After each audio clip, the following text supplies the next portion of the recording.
Hello everyone, Frost here, welcome back. As you know by now, I took a more relaxed approach to playing Wrath of the Lich King, meaning that I won't follow the meta anymore, trying to stay away from the min-max mentality, at least as much as I can, and playing the specs and races of my choosing. However, I'm still playing a lot of hours, since nowadays streaming seems to be the main thing that I do. So I woke up Saturday morning, one day after I dinged 80 on my Paladin, decided to do a World Tour Heroics. For those who don't know what that is, it means doing all heroics in one sitting, which is about 4 hours of dungeons and close to 50 emblems. It was time to replace the Bloody Sunwell gear, which to be honest was really helpful on the leveling journey and all the way to tanking heroics at level 80. I formed quickly a group and took Cooling of Stratholme as the first dungeon for the day. And as I said earlier, getting rid of the min-max mentality was not easy.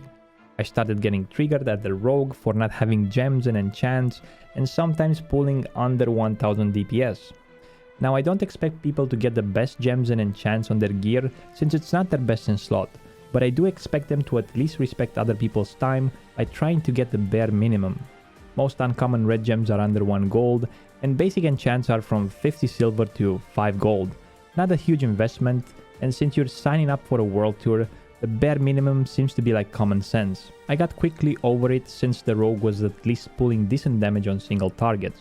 We killed Mal'Ganis, and boom, the Royal Crest of Loedaeron dropped, the first bis of the day, and one of the biggest upgrades. We moved to the second dungeon, the Violet Hold, a dungeon that I know maybe too well, because I've been here so many times on my mage, trying to get the Mark of the War Prisoner. But today, luck was on my side, and the bolstered leg plates dropped. At this point, I was on 2 dungeons done, and 2 beast pieces added to my collection. It was really hard to replace my Sunwell Judicator leg plates, as they had 3 options and 3 gem slots. However, reason kicked in and I realized that defense, hit and expertise are more important than some lousy defense stats. The day started to look bright and the sun finally to shine on my street. As soon as we finished Violet Hold, we took the portal to Undercity and up to the Utgard Pinnacle we flew. Here my main interest was in the pre-bis weapon, the Red Sword of Courage. My stream was already intuitively predicting that it will drop. But what none of us was expecting was the Blue-Proto Drake to drop. We killed Skadi the Ruthless and there it was, the mount itself, slightly over 1% chance to drop. The hard part of the RNG was done. Now all I had to do was to win a 1 in 5 chance on the roll. And for this video to become a reality, it happened. I rolled an 89 and became the proud winner of the Blue-Proto Drake. I was so happy, check my reaction here. Is this the day? Yes! Holy shit!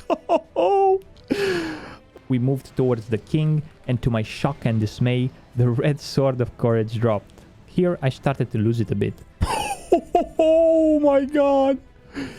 3 bis items, some of the best, and one of the rarest mounts in 3 dungeons. Talk about streamer luck, right?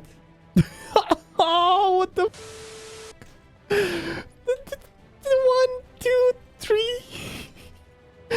Drake! What's going on?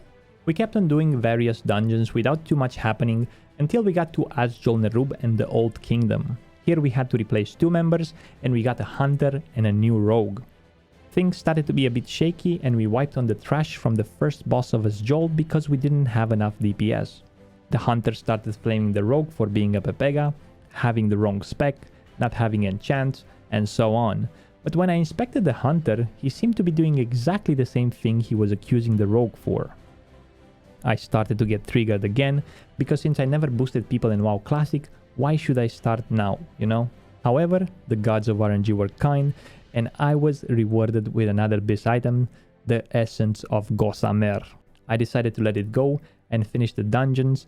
Obviously the rogue and hunter performed poorly and even died on the last boss of Old Kingdom, ending exactly how I predicted, in us boosting them. At that time a big argument started on the stream. Most were agreeing with me that if you join heroics, especially a world tour, you should have a bare minimum of gems/enchants on your gear and at least the correct spec. Some were saying that there's no point to put enchants on the gear since it's not your biz, or it's just a waste of time to do that in general.